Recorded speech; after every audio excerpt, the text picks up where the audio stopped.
mis manos dejan de sangrar. Mis trajes de águila y jaguar tuvieron que cambiar por unos tramos bien planchados al andar. Y el Macahuil cambiado por un filero.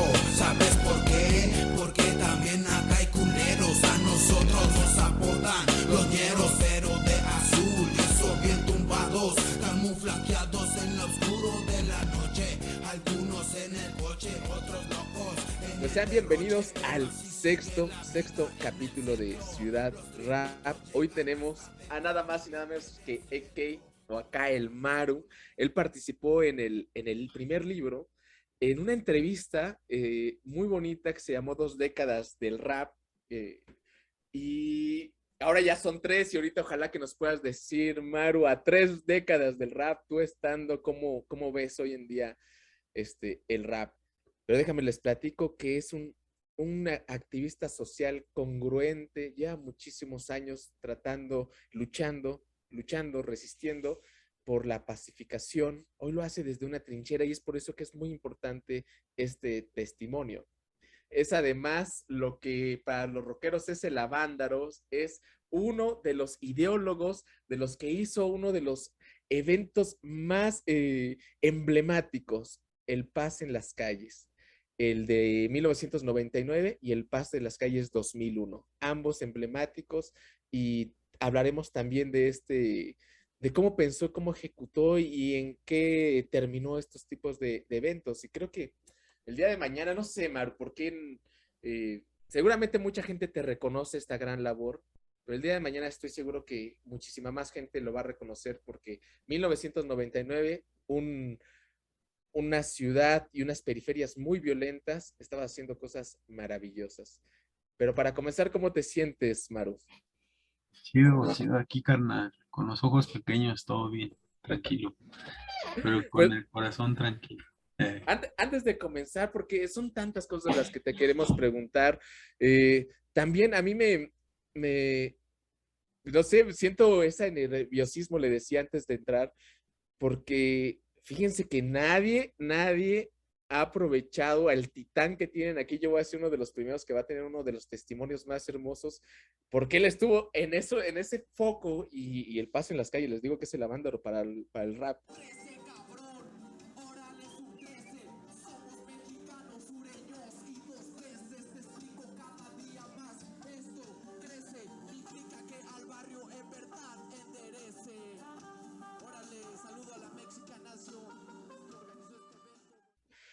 Pero bueno, siguiendo con esta línea de libros, pasaron 3 décadas, Maru. Seguimos aquí, vivos. ¿Cómo está el rap para Y ti ahora?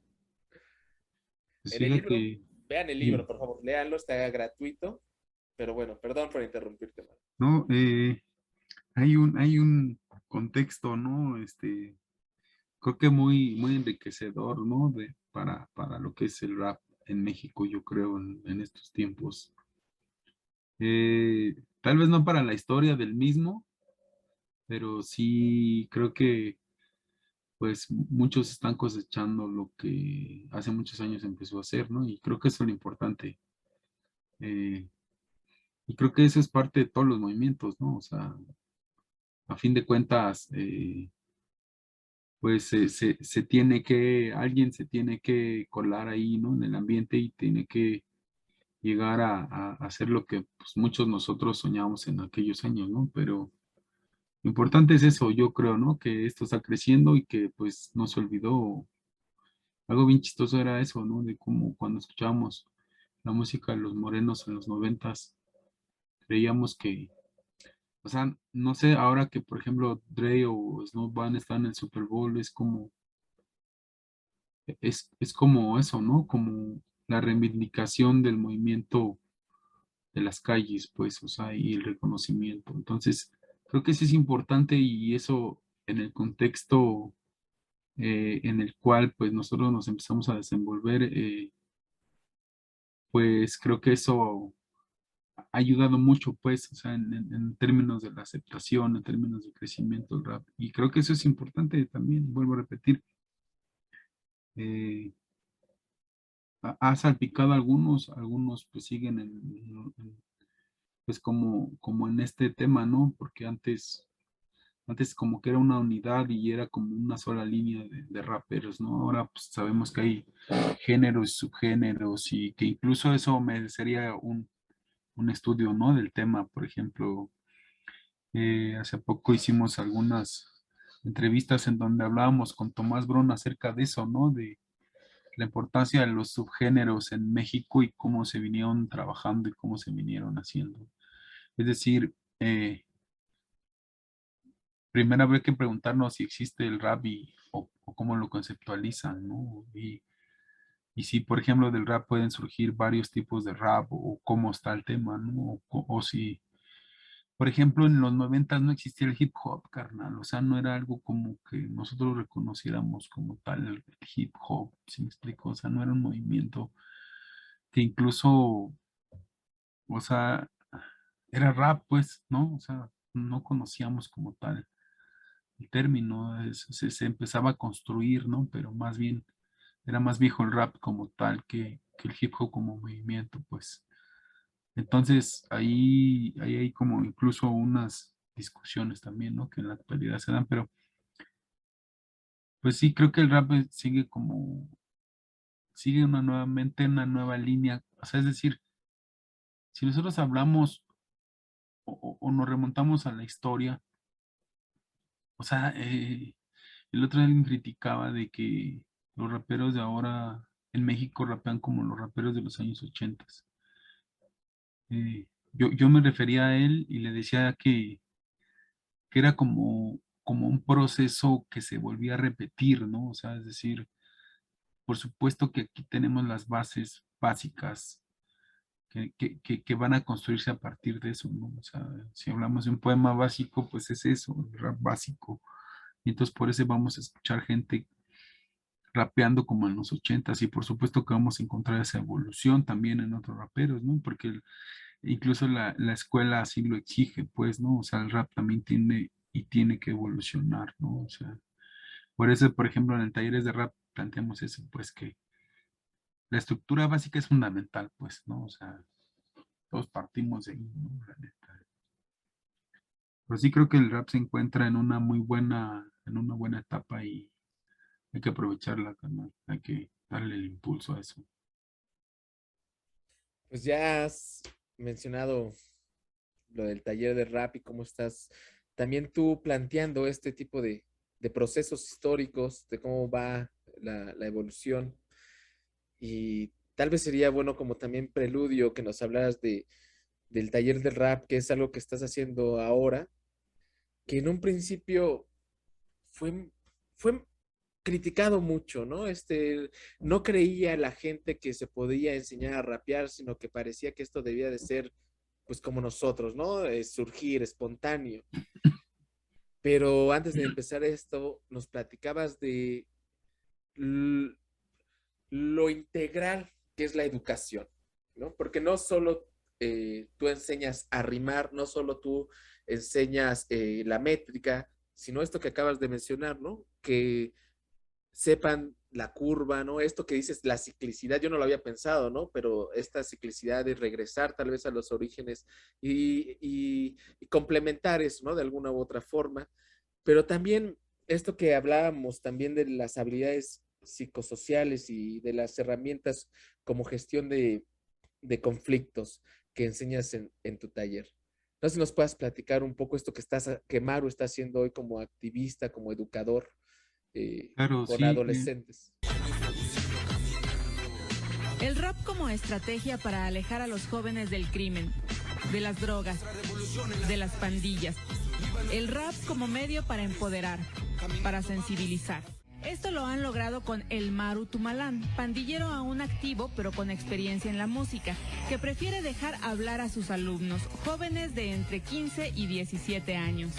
Y sí, las letras, pues hablo, el contenido es algo agradable, ¿no? Algo que le gusta a la gente, ¿no? Algo pegajoso, algo nuevo, ¿no?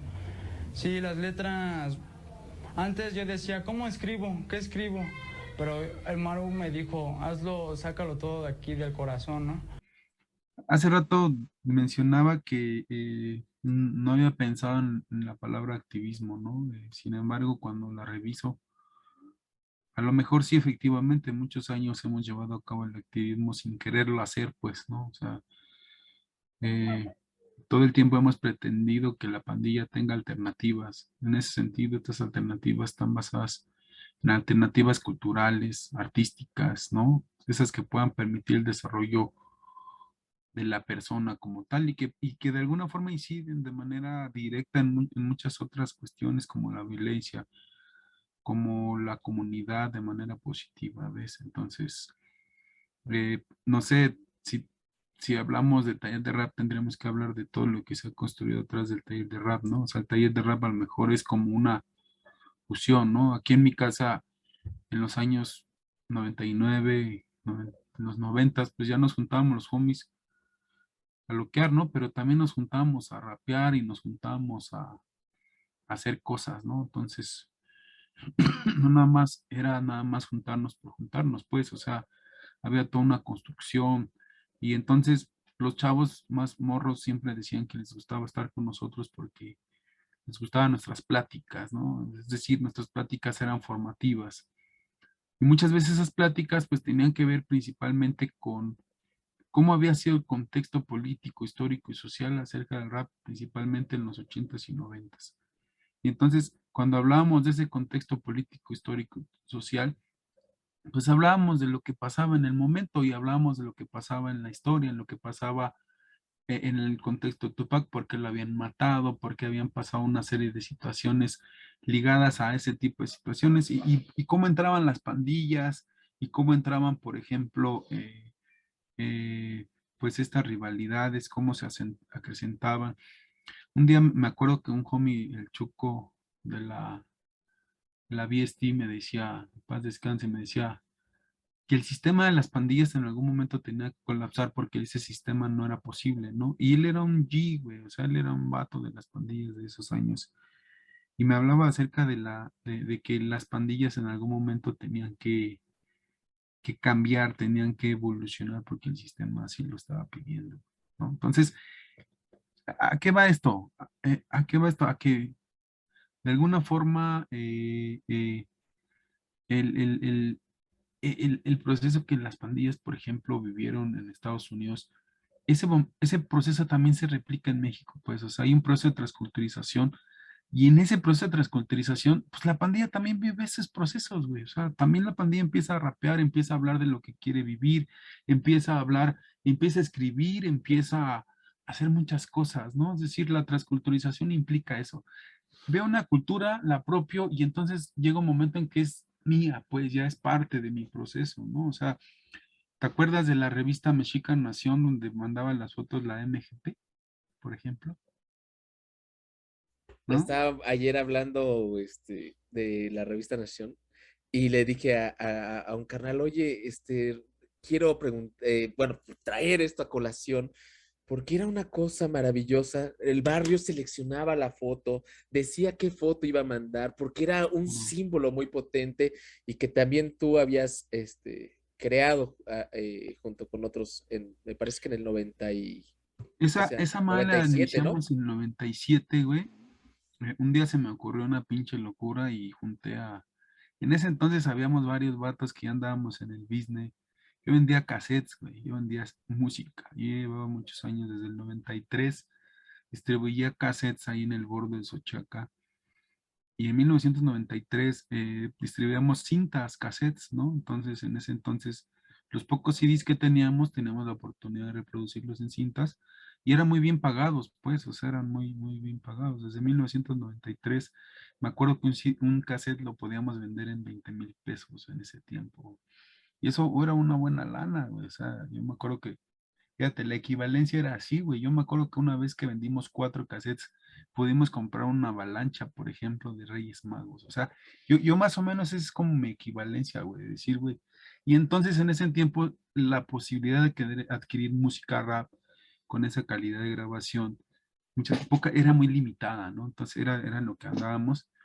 Ya después, como que ya en los cotos, en las pedas, con las pandillas, empezamos con esta idea de decir, güey, ¿por qué no hacemos algo, no? ¿Por qué no empezamos? Y entonces, ya para ese entonces había una revista ochentera, setentera, que se llamaba Ten Angels, de East LA, que era como nuestro referente, ¿no? En muchas cosas, pues, o sea, podías obtener de manera etnográfica muchos elementos relacionados principalmente con el cholismo del este de Los Ángeles, sobre todo, pues, del área de California. Bueno, sí, claro, como muy la parte californiana, ¿no? Entonces, ese era nuestro referente y entonces nosotros pretendíamos. Pues recordemos que, por ejemplo, para finales de los 90, 1999, ya Ciudad Nezahualcóyotl ya venía de una etapa eh, primera de pandillerismo, pues, o sea, ya había resultados de una etapa bien dura de pandillerismo. Es decir, entre 1991, 92 inicia ese pedo de las pandillas en Nesa. Ya para 1999, pues ya teníamos una historia, ya. Para 97 ya teníamos una historia, ya había muchos muertos, ya había un chingo de vatos que podían contar historias, ya había pandillas incluso que ya no existían, ¿no? O sea, entonces, todo eso en mi casa, pues de alguna forma era parte ya de ese proceso, ¿no? O sea, y era de ver, vamos a contar la historia, vamos a ver, y entonces eso, pues motivó a mucha banda que estuviéramos aquí rapeando, pues, o sea, y que entonces se pudiera construir, ¿no? Pero además se construía un código, se construía un carnalismo, se construía una forma de pensar, se construían un chingo de cosas bien chidas, güey, que no nos dábamos cuenta. Entonces, un día llega una organización de la sociedad civil que tiene herramientas eh, que ahora entiendo como parte de ese proceso metodológico. Y entonces pueden sistematizar, ¿ves? Pueden llevar a cabo ese proceso de sistematización y utilizar una vez más la estrategia pensada de utilizar el arte y la cultura como proceso de generar un rapport o un proceso de vinculación o un proceso de legitimación con los jóvenes, con este sector que además por naturaleza, pues tiene una vinculación ligada al riesgo. Entonces, mm, eh, creo que es como el rap se construye, pues el taller de rap se construye, ¿no? A partir de todo este bagaje que te digo que se construye con los años en la historia de la vida, pues esa misma herramienta nos puede servir para poder eh, llevar a cabo ese proceso, ¿no? Entonces, y el taller de rap, pues te puede acercar a... Es decir, el taller de rap no nada más aborda temas de la vida, del rap, ¿no? Sino pues aborda temas de la vida, o sea, ahí ya hablando desde términos más, pues es eso, ¿no? Utilizamos eh, algunas metodologías de la Organización Mundial de la Salud, planteadas desde el uso de las habilidades psicosociales, eh, a través de una réplica de una organización que se llama Fe y Alegría, a través de Amanda Bravo, que es una de las referentes más grandes en términos de habilidades para la vida, no más a nivel Latinoamérica, sino también a nivel internacional. Y es con ella con quien nos capacitamos, al menos en 3 veces, y tuvimos la oportunidad de poder entender el tema de las habilidades para la vida y sobre todo cómo poder utilizar, ¿no? A lo mejor el arte, la cultura, precisamente para poder llevar a cabo este proceso de transformación o simplemente a lo mejor articulación de habilidades, de tensión, ¿no? A lo mejor descubrimiento, como quieras llamarlo, pero sí, esa es como parte de la estrategia fundamental, ¿no? Y pues sí, claro, traemos herramientas ahí de, vamos a ver, ¿no? De estructura lírica, hay un manualito por ahí que ya construimos a partir de todos estos años de sistematización.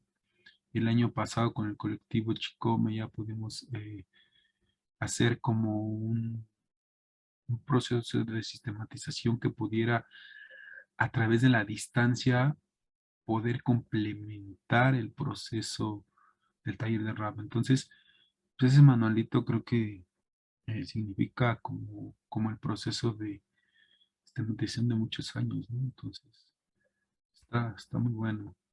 Pues ya vamos a tener que empezar con 1997 ya con este buen inicio. Y ahorita terminaremos de nuevo con este taller que has mantenido con vida.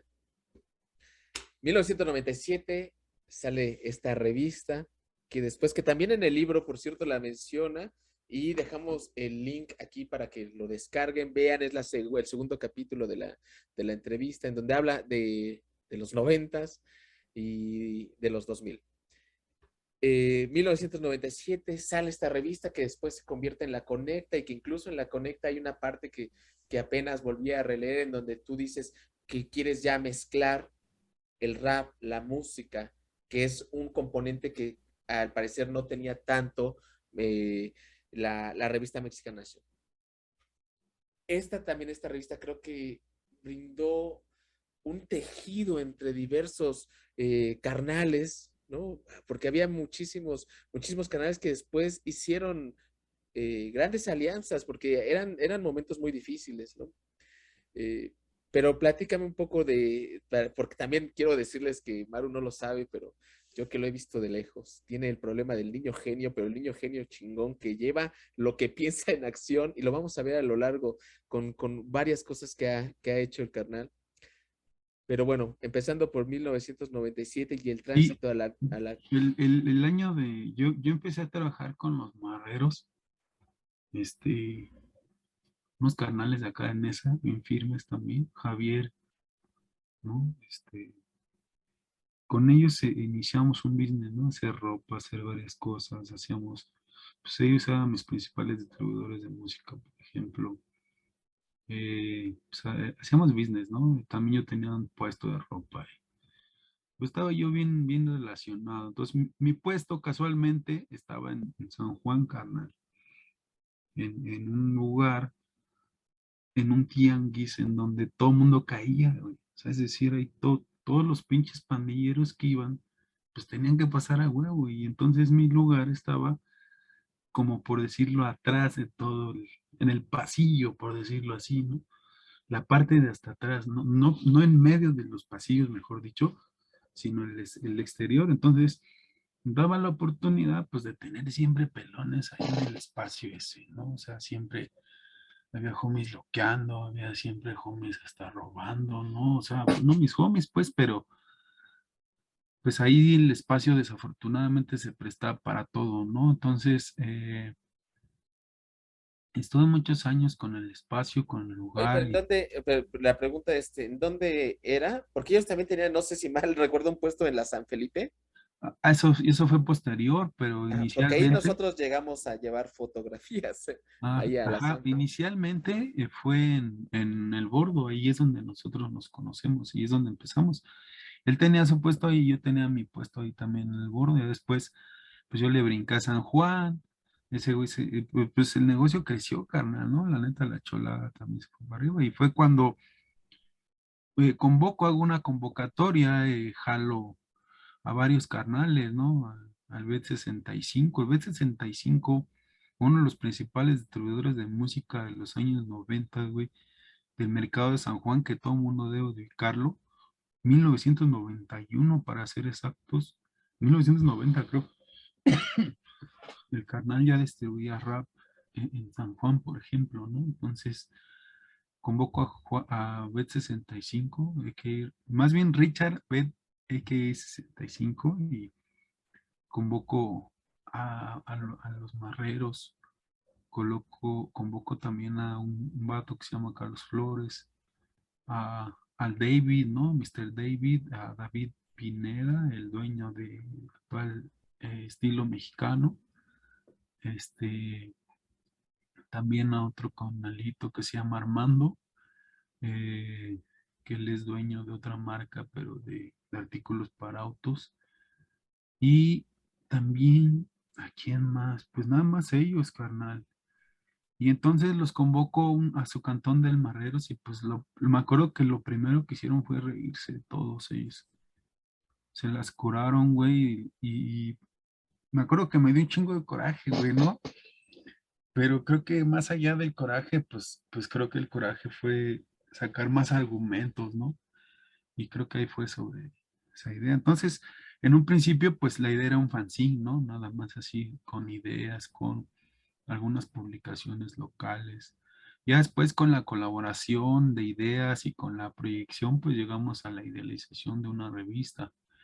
Es decir, pues acá el formato ya no era nada más un fanzine pensado desde una media carta, sino ya un formato de una carta completa. Entonces, para ese entonces, pues este proyecto, pues yo ya lo había organizado desde hace mucho tiempo. Haz de cuenta que en ese año yo estudiaba la vocacional y tenía un profesor muy bueno y entonces el trabajo final con él era pues un proyecto de emprendimiento. Le presenté entonces la revista y él me dio un poco el formato para poder llevar a cabo ese proyecto.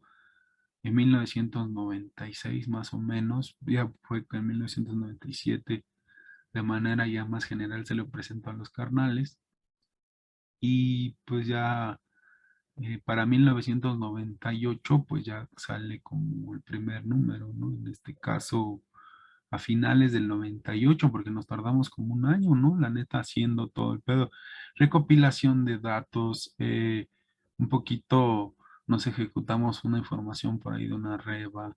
También nosotros hicimos recopilación de información, eh, por ejemplo, pues andábamos en la nave, este, ¿cómo se llama?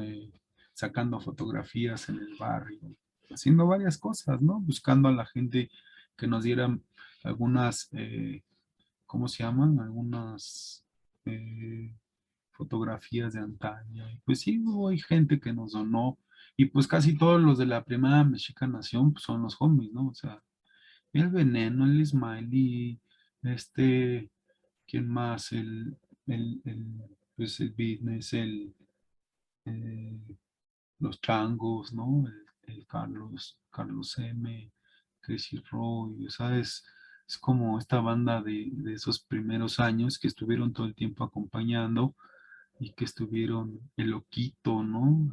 También de esos años que estuvieron ahí, como dando soporte a todo el equipo de Mexica Nación, que era como, pues era como, éramos como un equipo, la neta, porque hacíamos un chingo de cosas, ¿no? Entonces, pues sí, oficialmente ya 1999 es cuando se da el primer número y ya nomás fue 2000, ¿qué? 2004 aproximadamente que salió el último número con número 14. Y pues ya para ese entonces pues decidimos como pues cada quien hacer su business, ¿no? Y nos separamos. Y al último nada más quedaba Carlos Flores, el business, el David y yo. Entonces, pues según esto, Pero sí, sí eh, era, bueno, yo recuerdo que sí tuvo un buen boom, ¿no? O sea, era algo que esperábamos todos y ya estaba en algunos puestos de periódicos. O sí, sea, no, sí habían logrado una importante distribución. sí se vendía un número importante cada número, o sea, digo, tal vez para la época no es mucho, pero para la época o sea, bueno, para la época actual no es mucho, pero para la época yo creo que era muy significativo, ¿no? O sea, teníamos ya clientes como que la distribuían incluso en Estados Unidos, en algunas ciudades fronterizas de Estados Unidos, por ejemplo. Llegamos pues por ejemplo, no sé, en algún momento fuimos a una entrevista que está en YouTube con el compa híjole, yo se me Telehit, ¿no? En donde pues él supo, ¿no? Del proyecto de Mexican Nación y todo el tema. Sí. Y de ahí, pues tú decides continuar. Pues te digo que a mí me da muchísimo inquietud la forma en la que piensa Maru. Porque te metes también en el diseño y empiezas tú a hacerlo ya de forma personal, como rompiendo. Es algo que también mencionaba el Mex en el capítulo 3, ¿no? Cómo nosotros tenemos que romper esas barreras, ¿no? Este libro también fue independiente y tuvimos Sí, que pues es decir, que hay que esas, romperlas. esas esas pistas de PlayStation yo las hice, carnal, ¿no? En un secuenciador de juego. literal, ¿no? O sea, eh, buscábamos todas las oportunidades, güey, las posibilidades, güey, ¿no? O sea, pues por todos lados, ¿no? Formamos una disquera, dimos apoyo a la gente que pudimos, hicimos, por ejemplo, pues los eventos estos, ¿no? Ya para, para los próximos años ya nada más, pues estábamos el Carlos, el Business, ¿no? Estábamos el David in Warrior con su familia también apoyándonos. Y pues ya nos acercamos a los bizneros, ¿no? En este caso, Don Cholo, M43, fueron quien nos apoyó en temas económicos, su Tepito, este, por ejemplo, en ese entonces ya teníamos una red bien establecida que habíamos creado, o que había creado yo inicialmente, ¿sabes por qué? Por la venta de los cassettes, carnal. O sea, yo creé una red por la venta de los cassettes porque distribuía Tlanepantla con Memos Boutique, con la Lucas de Tlanepantla, con el Murda de San Felipe, porque en ese entonces el Murda también traía su marca. Traíamos un proceso de distribución también con alguna banda de Guanajuato, ¿no? Traíamos otro proceso de distribución también con otra banda de Aguascalientes, con otros de Oaxaca. O sea, ya traíamos como una estrategia más clara, ¿no? Acerca del tema, ¿no? Afortunadamente, pues, a la par también me acuerdo que se formaba el tema de la Mexa y Familia, ¿no? En ese entonces, incluso el Joe nos diseñó, por ejemplo, el número 10 y el número 11 de la revista La Conecta, él hace los diseños, el Joe 594, ¿quién era? No me acuerdo si es 594, una mamada así, decía el vato ese. eh, Era quien traía pues todo este tema de la organización de la Mexa y Familia, ¿no? Y entonces en ese entonces pues la Mexa y Familia pues traía unas bases más locochonas, ¿no? Porque yo ya conocía a muchos vatos de esos años de las discos ¿cómo se llama? De Eclipse, ¿no? Por ejemplo, el Enfermo, pues yo la neta lo topé en Eclipse, ¿no? Al Café también, o sea, al, ¿cómo se llama?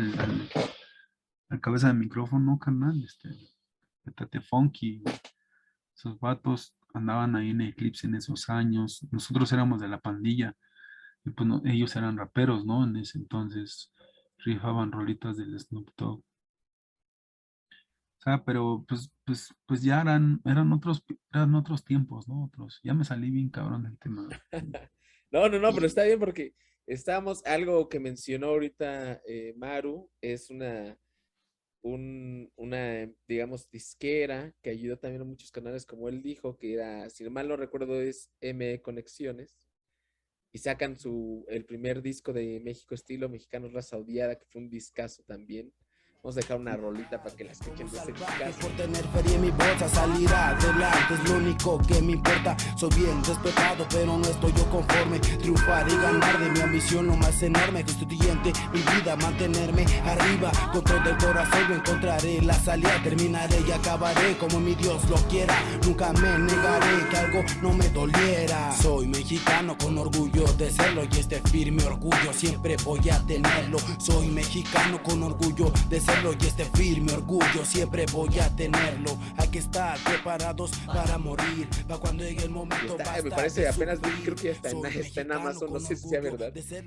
Por ahí lo vi, se puede luego ver en YouTube, pero... A ver si no el pinche Ricardo Bravo ya lo subió a Amazon, porque el güey me debe unos por ahí, el güey. Pues yo lo vi en Amazon. ME Conexiones. Pues bueno, ya tocaste el tema de Mexa y Familia, que pues fue muy fuerte también, ¿no? En esos años. Y viene el Paz en las calles 1999. Y ellos fueron grandes protagonistas de este primer evento, porque ahí rima, ¿no? Y queríamos preguntarte, Maru, y esto es algo que hacía falta, ¿no? Exponer ese gran evento, el Paz en las calles, y aún más gran evento, el Paz en las calles 2001, ¿no? Que por cierto, déjame decirte, bueno, lo voy a guardar para cuando hablemos del 2001. Platícame del Paz en las calles del 99, ¿no? Con esta red que tenías, con la Mexican Nation, conociendo a tantas pandillas, teniendo ya de aliados a estos raperos que tenían, porque ahí Pues se ya tenemos, presenta. exacto, perdón, canal, ya tenemos todo, ¿no? Ahorita, como lo estás mencionando, ya teníamos todo el cuadro y se nos junta en ese entonces un poquito desde el proceso académico y gestión social o gubernamental, como quieras llamarle, un vato que se llama Pablo Hernández, a.k.a. El Podrido, de una pandilla ochentera, muy carnal de Manolo, el B-Boy, ¿no? Uno de los principales creadores del pedo B-Boy en Nesa, ¿no? Entonces, en esos años, estos vatos, en esos años, ya traían como un poco más claro lo que implicaba la gestión social, ¿no? Lo que implicaba el proceso más pensado desde una metodología, desde un proceso más pensado incluso desde lo social, ¿no? Entonces, pues para ellos el haber gestionado, por ejemplo, un espacio, pues era más fácil, ¿no? O sea, para nosotros entonces las oportunidades de poder gestionar un espacio o el acceso al derecho a esa posibilidad, pues estaba limitado, ¿no? Entonces, eh, ¿por qué? Porque pues no sabíamos incluso que tenemos derecho a eso, por ejemplo, ¿no? O que tenemos derecho a poder acceder a un espacio donde las juventudes puedan desarrollarse, ¿no? Y que entonces los gobiernos estaban obligados en ese sentido a eso, ¿no? Entonces, cuando conocimos al Podrido, pues él nos ayudó mucho, ¿no? Entonces, el Podrido, amigo de, de Federico Gama, a su vez Federico Gama de Alfredo Náteras, ¿no?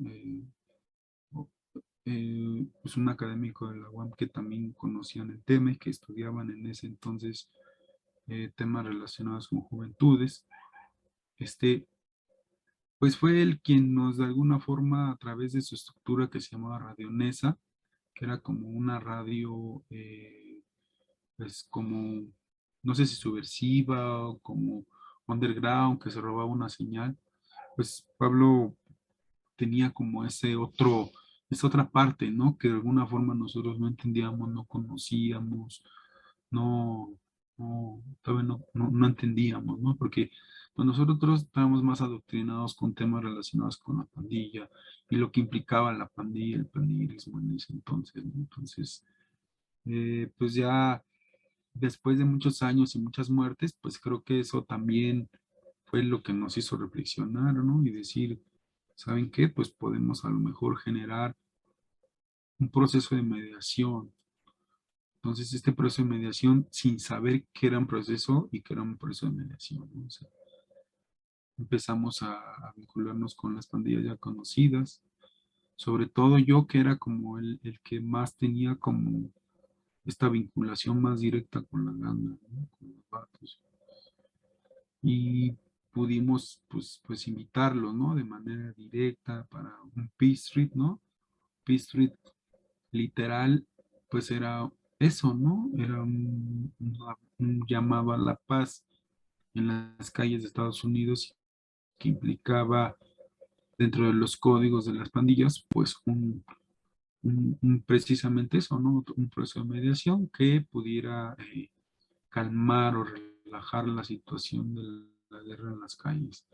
Y pues en México lo colocamos como un paz en las calles, como tal, ¿no? Entonces, pues sí, pudimos hacer procesos de mediación bien interesantes, ¿no? Había pandillas ahí muy protagonistas de la época que, pues sabemos, ¿no? Poco a poco se fueron involucrando en temas cada vez más fuertes, más duros, ¿no? En ese proceso también hubo un filtro en donde algunas pandillas pues decidieron más colocarlos desde el punto de vista más cultural, pero pues hubo vatos que sí lo llevaron como más a otro nivel en términos de su propia realidad, ¿no? También algo que, bueno, sin embargo, hay el testimonio, pueden ver el video, hay unos videos que por ahí circulan en las redes de este evento.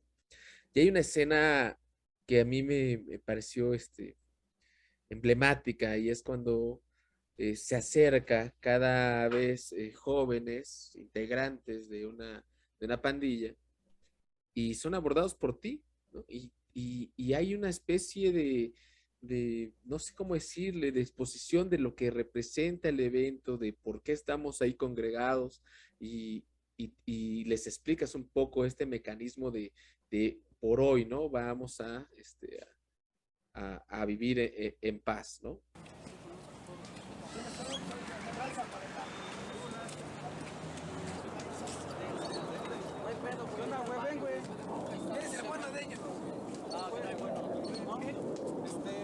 Ahorita, güey, les van a pasar una revisión, ¿no, güey? Por cabezota. Traza, güey.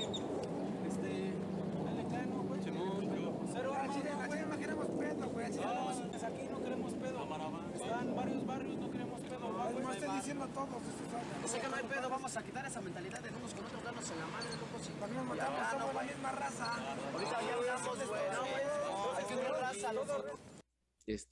Desde ese punto yo creo que sí vislumbrabas, ¿no? La magnitud de concentrar y de pacificar de esa manera, ¿no? En un evento de rap. Y que pues, en cualquier momento podría salirse, ¿no? Ganar los ánimos. Sí, desafortunadamente, pues ya para el Paz en las Calles 2 sí tuvimos el primer aviso, ¿no? Ya para el Paz en las Calles 2001 también tuvimos desafortunadamente un final no esperado, ¿no?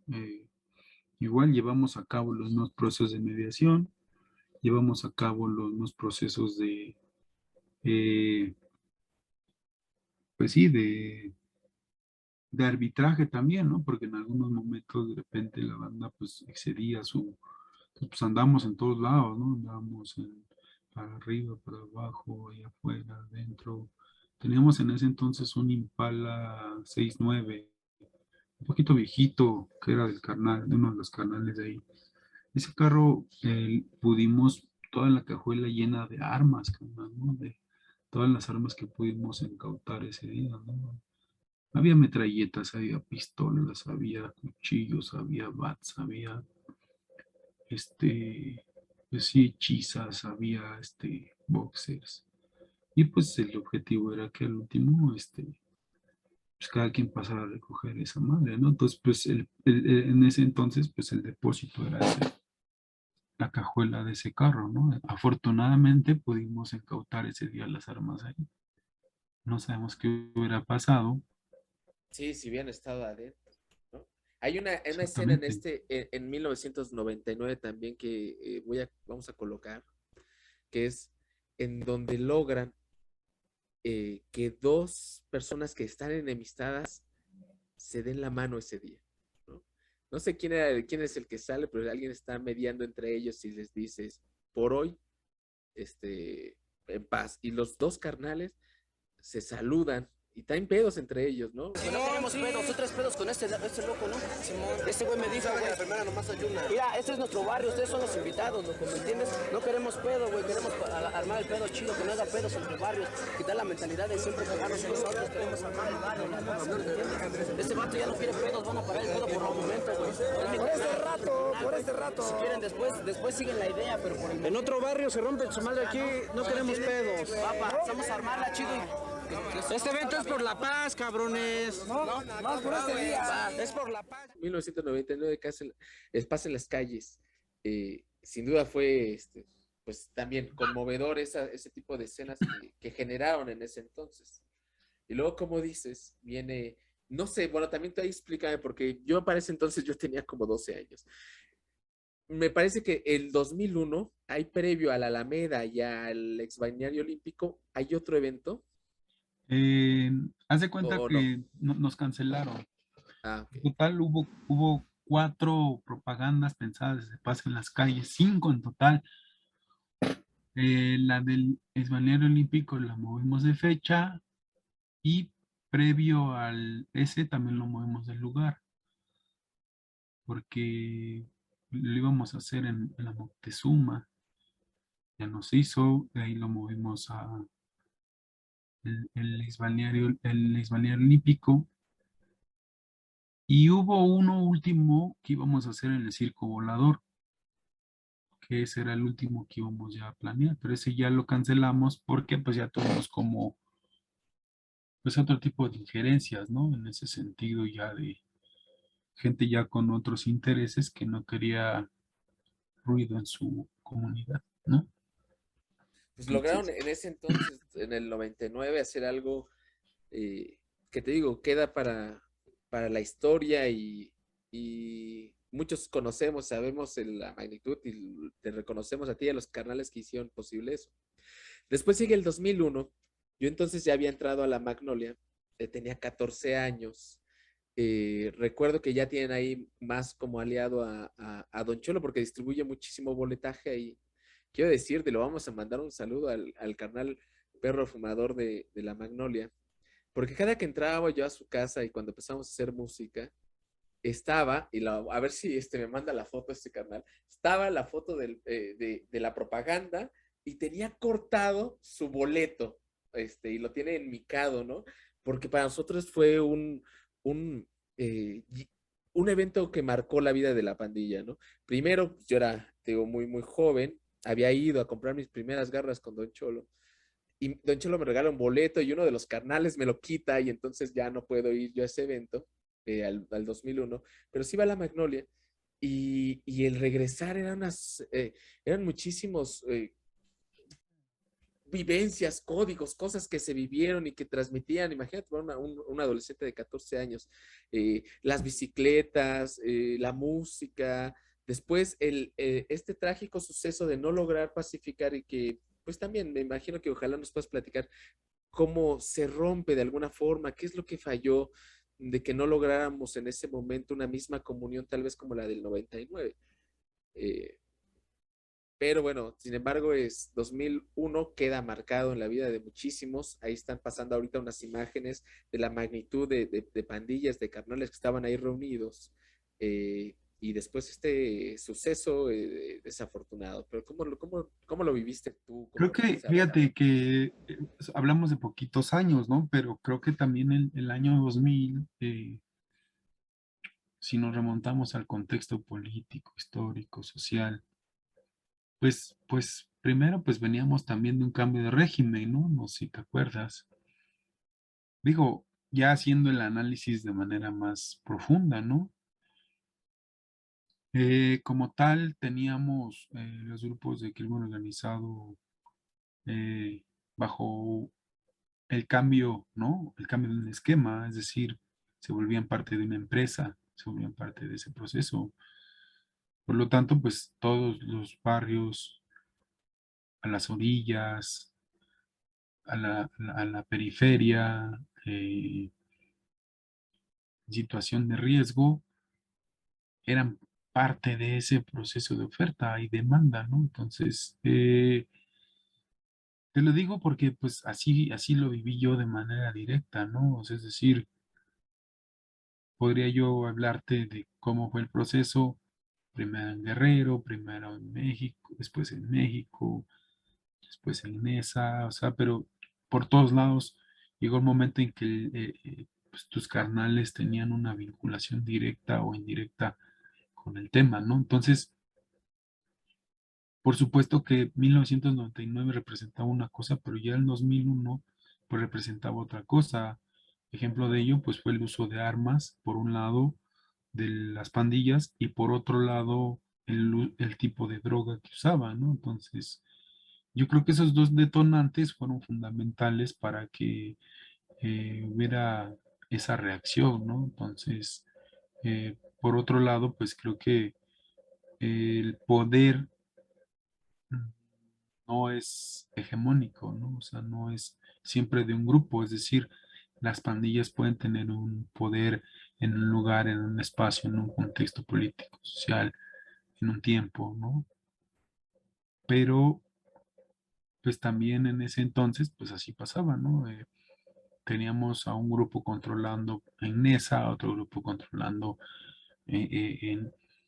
a lo mejor en una delegación de en ese entonces la CDMX, etcétera, etcétera, ¿no? Entonces, ese tipo de factores, pues por supuesto que influyeron, ¿no? Para que pudiéramos tener los resultados que tuvimos respecto de paz en las calles al grado de tener que cancelarlo, ¿no? Porque ya el último, que era como el cuarto, por decirlo así, pues ya fue directa la amenaza, pero por parte de un grupo eh, alineado con el crimen organizado, ¿no? Entonces, pues sí fue como un proceso enriquecedor, ¿no? Que nos dejó mucha experiencia, pero también hubiera valido la pena haberle dado cierta continuidad. Y sin embargo, después pasan los años y logras gestionar también un evento, a mí me parece muy hermoso, que es que tu música, la música de carnales que te seguían, como nosotros, como otros, lograran estar en el Zócalo 2006, por ejemplo. Me parece que ustedes también llegaron a estar en un Vive Latino, o sea, digamos, ahí no acabó lo que para ti, tu desarrollo artístico y musical, ni como promotor, porque mencionaste a Tomás Brum, que es alguien que pues para el medio en general, pero más para ese otro sector que aún no sabemos cómo mencionarlo, pero para el hip hop, vamos a llamarlo como cultura, fue un referente, pues también Maru fue un referente de este lado, que abrió muchísimos eventos como desde el 99 hasta los que hiciste en el Bounce o de que ayudaste, ¿no? No sé quién haya sido de las mentes del 2006 con la Comisión Nacional de Derechos Humanos. Sí, ahí ya fue una vinculación directa con bueno, en este caso fue cuando conocemos sociedad civil.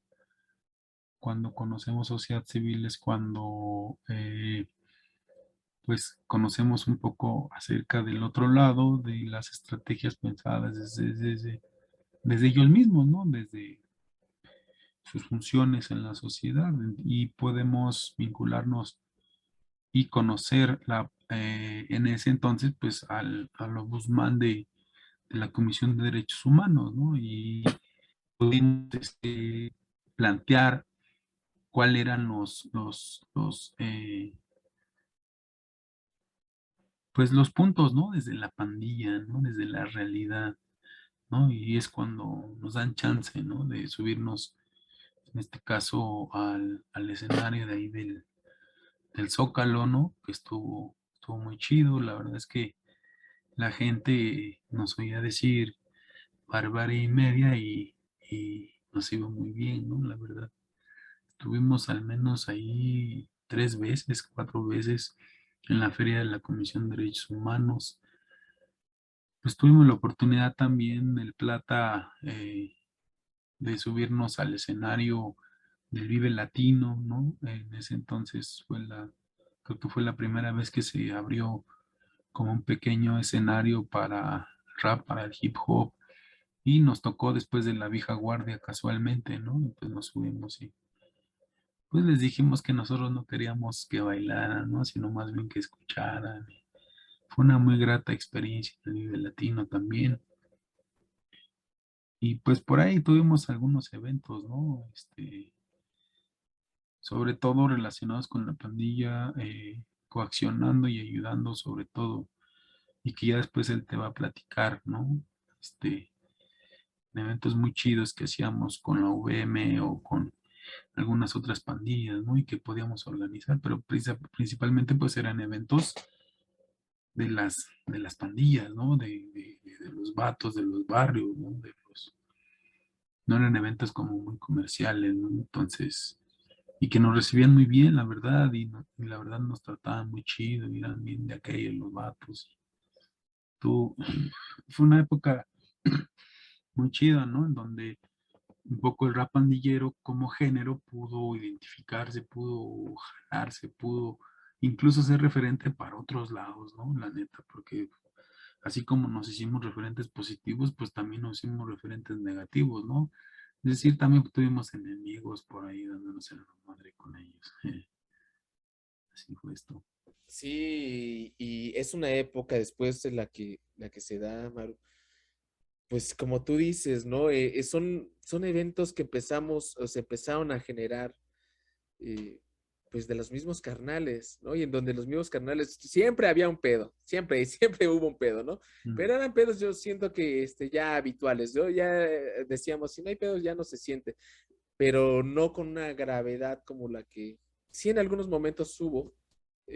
Recuerdo los de Muskis, ¿no? En donde eh, que yo creo que también fue un intento de paz en las calles.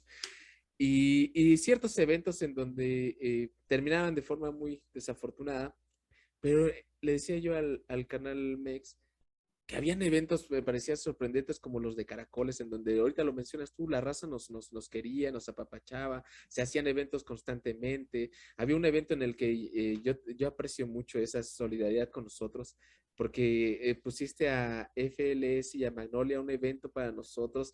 Nosotros nos sentíamos muy las nubes, ¿no? Y ver a Magnolia solito con FLS fue una cosa que tú hiciste, por cierto, ¿no? Y por eso te digo que a muchos canales yo creo que saben la magnitud. Pero bueno, pasando a una de las cosas que también queremos preguntarte, que es en cuanto a tu música.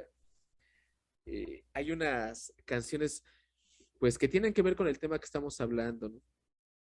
Una que ahorita, por eso se acaba este disco, porque yo recordaba que La Calle No Calla, había una canción potente que les recomendamos también a los canales, Mi Nombre es Necesidad.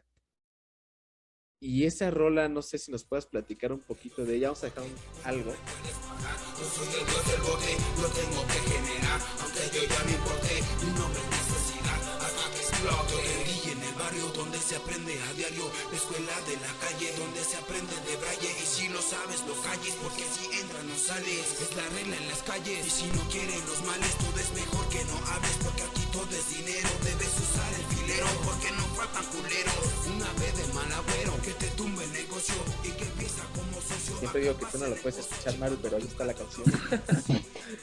Pero esta canción potente, ¿no? Porque al final yo la escuché 2 veces, 3 veces, y yo intentaba bailar, y entonces cuando dices, güey, sí, o sea, ya entendí, o sea, a la tercera canción dije, güey, la madre de todo esto es la pinche necesidad, ¿no? Pero uno quería que se la desglosara de una manera más sencilla, ¿no? Como el pedo es este, güey, ¿no? Pero todo está muy bien escrito, ¿no? Platícanos de esta rolita, Maru. Sí, ese proyecto, me acuerdo, nos invitó el Mex, él fue el que coordinó ese disco, el de La Calle No Calla, y nos invitó a plantear, yo creo que esa fue como también, desde ese proceso se empieza el proceso de sistematización del taller de rap, y el Mex nos invita a reflexionar acerca de un tema, ¿no? Entonces, en ese entonces, pues creo que yo tomé el tema de lo que implicaba, en este caso, pues la necesidad que tienen varios homies para tenerse que meter en el pedo, ¿no? Entonces, la rola habla de eso, ¿no? De que ya no me puedes parar, ya no la vas a parar, ya no la vas a detener, ¿no? Porque pues siempre va a estar, ¿no? Siempre va a estar ahí, siempre va a ser la que va a obligar a los homies a delinquir, ¿no? A llevar a cabo el jale, ¿no? Y que muchas veces no vamos a poder entender desde nuestra visión, desde nuestra perspectiva, el por qué lo llevan a cabo, cuál es la necesidad que los lleva allá, ¿no? Entonces, también hemos tenido la experiencia, la posibilidad de poder trabajar con gente que ha estado en proceso de reinserción o están en conflicto con la ley, ¿no? O simplemente han tenido algunos pasos por ahí, ¿no? Hemos tenido la oportunidad de haber trabajado en varios centros de internamiento juvenil, en varios centros de reinserción social, en penales federales, en cárceles de máxima seguridad, en donde pues simplemente hemos llevado a cabo el proceso parecido a lo que nosotros hemos aprendido en la calle, ¿no? Porque digo parecido porque nunca nos vamos a igualar a lo que los vatos viven al interior, ¿no? Entonces, pues creo que podemos darnos un poquito la idea acerca de lo que implica la necesidad, acerca de lo que muchas veces es el contexto, más allá de lo biológico que también incide mucho en tu persona y en tu formación. Eh, el por qué este contexto, estas realidades, pues son las que nos llevan muchas veces a cometer errores, ¿no? A llevar la vida por otro lado. Y creo que esta rola habla de eso. Hay otra que vienen y, bueno, quiero hilar estas dos rolas que vienen. Una que es el rap para Reyes, es un disco también emblemático, ojalá lo puedan ver, está también muchas de las rolas en YouTube. Tú y yo, una canción que escribes tú para tu hija. Sí, Y digo que me pareció yo recuerdo cuando fue esa canción, ¿no? Estaba muy chiquita tu hija. Y después una canción muy potente, muy fuerte, que es la de Desaparecidos. Porque es brutal, ¿no? Es un tema muy, incluso sensible, ¿no? Uno lo escucha y, y sí te eriza la piel, te pone nervioso. Y es una canción que tuviste la oportunidad de cantar con tu hija. Órale pues, luego nos vemos, un beso en la frente, como olvidar eso. Apenas fue ayer que te dije pues, salí de mi casa, me despedí, agarré mi mochila y un beso te di. No lo imaginé, no lo esperaba, dando la vuelta a la esquina de la casa, me agarraron por la espalda, luego la cinta me amarraba, luego taparon muy mis ojos, solo escuchaba fuertes cerrojos, me desmayé, no desperté, solo encima de mí miré, que le pegaban, le torturaban, mil preguntas, ellos sacaban y no respondía, pues yo no sabía. pues sí, mira, el tema de desaparecidos, pues como sabemos, no es nuevo en México, ¿no? Pues creo que hay bases ahí desde los años 70. Desafortunadamente, pues tuvimos la oportunidad de trabajar con algunos colectivos cuando empezaron en el norte, por ahí del año 2010, 2011. Eh, Cuando estuvimos trabajando con los colectivos, pudimos ver un poco la realidad de cómo estaba el tema, ¿no? Pudimos de alguna forma también trabajar con la reivindicación de lo que había sido lo mejor, el lugar donde había estado el pozolero, por ejemplo. Pues hemos estado, por ejemplo, acompañando, eh, al menos el año pasado ya no lo hice, pero desde que inició la marcha de las madres desaparecidas, organizamos desde un proceso de justicia restaurativa toda la pandilla, la comida para la marcha, ¿no? Desde que inició hasta el año antepasado. Y pues pudimos un poquito conocer la realidad acerca de lo que una mamá pasaba, ¿no? De cómo fue el proceso, ¿no? Desafortunadamente también tuvimos el mal paso ahí de vivir una experiencia parecida en la que pues secuestraron a un familiar nuestro y entonces pues a lo mejor quise pensar en cómo había sido su proceso y eso es lo que describo en Desaparecidos, cómo es que quieres que te recuerde a alguien a partir de tu desaparición, ¿no? Entonces, pues, lo que hago en la rola precisamente es hablar acerca de eso, ¿no? De que, pues, no te preocupes, ¿no? Algún día siempre voy a estar ahí, aunque ya todos haya desaparecido. Entonces, pues, meto muchos tramos, bueno, muchos pedazos pensados de lo que las jefas siempre dicen y de lo que las mamás siempre planteaban, ¿no? O sea, ellas no pedían nada, ellas simplemente querían encontrarlo, ¿no? Un lugar donde tener, donde llevarle flores, donde poder saber que ahí quedó, saber que pues él tiene donde descansar, ¿no? Entonces, y sobre todo, pues hay varios elementos ahí ya que se ven incluso metodológicos, como por ejemplo la memoria, que implican, ¿no? O la verdad, por ejemplo, ¿no? O sea, muchas mamás decían eso, ¿no?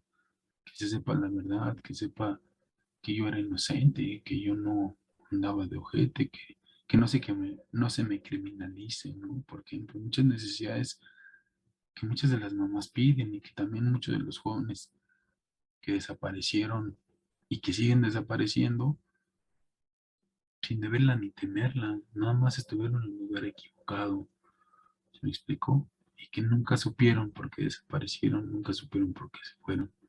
Creo que esta rola está enmarcada en ese tema. Y la de tú y yo, porque al final te digo, es lo que tú estás diciendo, ¿qué pasaría? Pero después cuando escribes, antes desde luego, la de tú y yo para tu hija, pues también Sí, es una como yo les digo luego, es una epístola, una carta, ¿no? En vida a un ser querido y luego contrastarlo con esta potente de por si no, o sea, ¿qué sentiría? Y esta conjunción, ¿no? Entre tu hija ayudándote a cantar esta canción, ¿no? Es también muy Creo que, emotivo. creo que tú y yo, pues fue el proceso reivindicativo, ¿no? Un poquito de, pues le echo ganas, trato de cambiar, ¿no?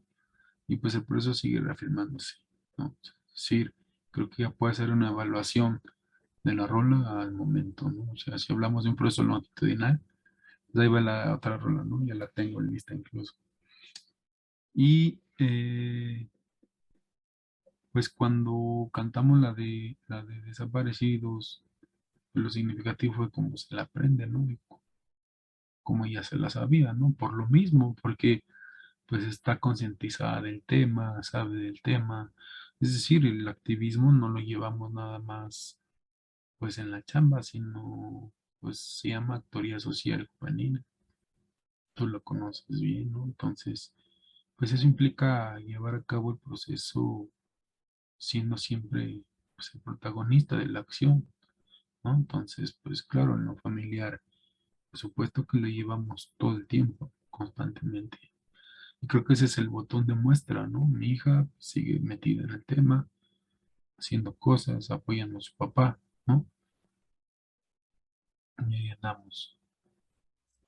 Pues Canal, ya estamos llegando casi bueno, ya en la recta final pues, de esta emotiva entrevista. Y antes de pasar a una pregunta, bueno, regresar a lo que habíamos dicho, de donde comenzamos, del taller de rap, eh, porque desde ahí yo tengo también un colectivo, ya llevamos también rato trabajando, me encanta trabajar con adolescentes, también en tema de educación comunitaria, pero nunca he podido con los niños y ahí me gustaría preguntarte por qué te sientes o la importancia de la niñez para ti en esta pedagogía comunitaria también. Eh, a diferencia de los adolescentes, que a mí yo me siento más ahí como pez en el agua, ¿no? Trabajar con ellos que Claro, con los niños, me pone muy nervioso con los niños. Pero ¿cómo te ha ido más con el rap y la niñez? ¿Qué has trabajado tú con los dos? Yo recuerdo que sí, empezaste más con adolescentes y jóvenes y ahorita ya estás más hacia la niñez. pues, pues fíjate, volviendo al proceso metodológico, creo que toda mi vida ha tenido que ver con lo mismo. Eh, pues siempre si planteamos la prevención, ¿no? Pues tenemos que plantear la importancia de la promoción a lo mejor, ¿no? Creo que primero llegué por ahí, ¿no? La neta, o sea, a lo mejor nada más abordando, ¿no? También hemos trabajado la, la prevención terciaria, por ejemplo, ¿no? Hemos trabajado por proceso rehabilitativo.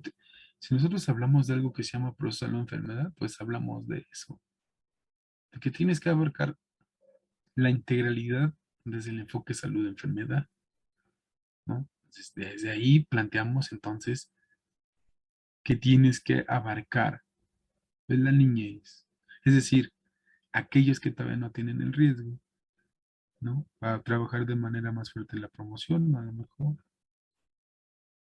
Pero también hay que trabajar con aquellos que tienen más cerca el riesgo, ¿no? Como la adolescencia. Pero también, pues también en algunos momentos hay que atender, ¿no? Hay que, pues, mostrar más atención en el sentido. Y en algunos otros momentos, pues también hay que enseñarle a la banda a reivindicarse, ¿no? Volver al camino a través de la rehabilitación, de la reinserción, ¿no? De dar otra nueva oportunidad. Entonces creo que es necesario hacer el trabajo en todos los ámbitos, pues, ¿no? O sea, conocer todos los ámbitos que piensa la niñez, cómo lo hace, ¿no? Teníamos, por ejemplo, en Reinserta, formé un colectivo que se llamó Cambia la Raíz. El objetivo de Cambia la Raíz era eso, como tal, ¿no? No volver a repetir las maneras, pues, para que otros morros no lo vivieran. Entonces creo que pues ahí era donde se centraba un poquito el por qué trabajar o por qué la necesidad de trabajar con los niños, ¿no? Viene desde el proceso restaurativo. Yo le decía a la banda, ¿no? ¿Qué sientes?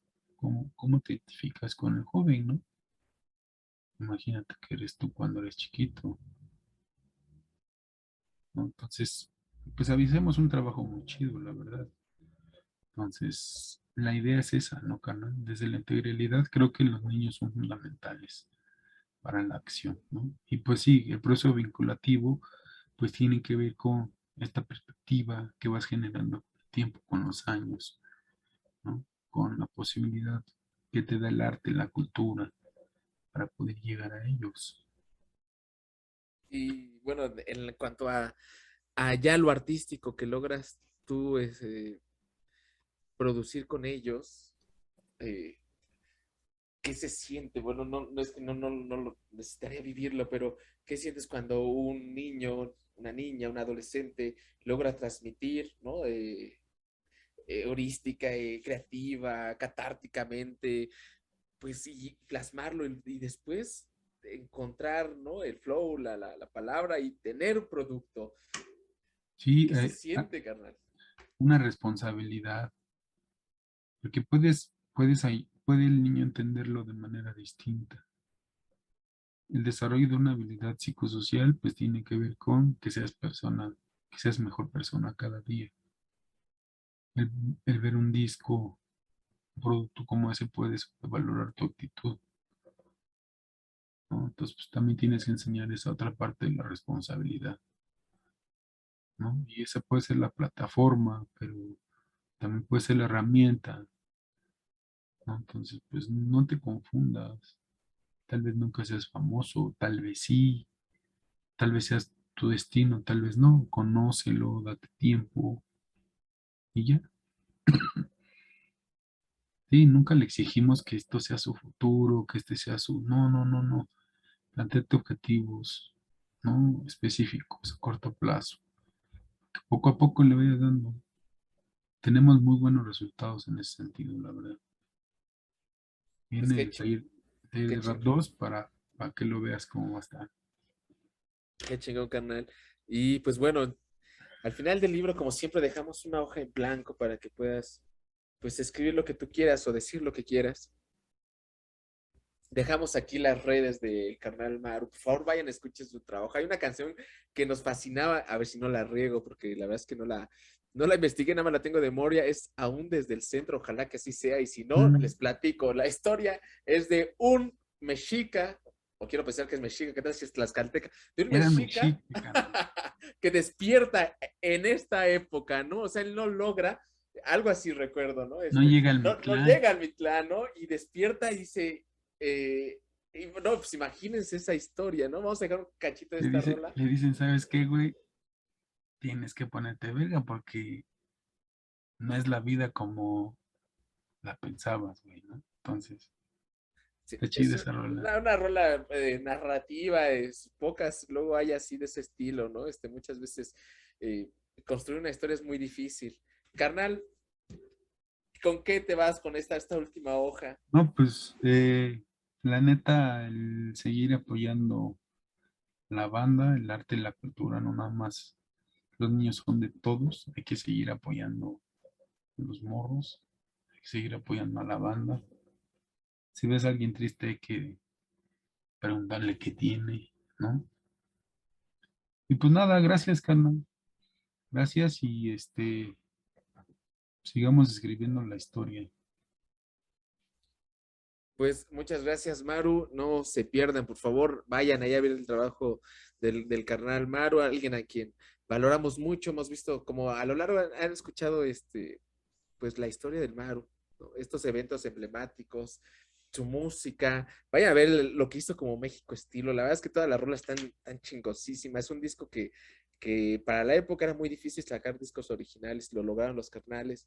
Y después ha hecho muchísimas cosas. También vayan a ver el trabajo de sus talleres. Pues de nuevo, agradecerte, carnal. Y pues nos vemos en el próximo capítulo. Carnal Moreno, chido, estamos contigo.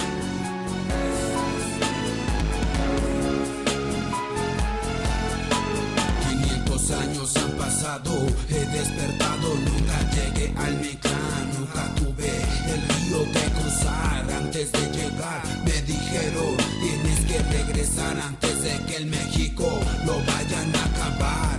Hay unos putos que están invadiendo y el sueño se está perdiendo. De repente se acabó, desperté, todo es diferente desde la batalla final en la que tuve con mis guerreros que enfrentar las fuerzas del Señor su Dios. Cuando una espada me atravesó, el acero en mi entraña se fusionó, los ojos de un barbudo en mi mente se quedó. Pero ahora he despertado, un nuevo mundo he encontrado, en el que las pirámides en el suelo han quedado. El orgullo, el honor de un mexicano olvidado, donde el orgullo es parecerse a todo menos al mexicano. Esto es México, la tierra azteca que nos heredó. A través del tiempo seguimos caminando, a través del tiempo seguimos controlando. Esto es México, la tierra azteca que nos heredó. A través del tiempo seguimos caminando, a través del tiempo seguimos controlando. Ahora que he despertado, mis manos dejan de sangrar.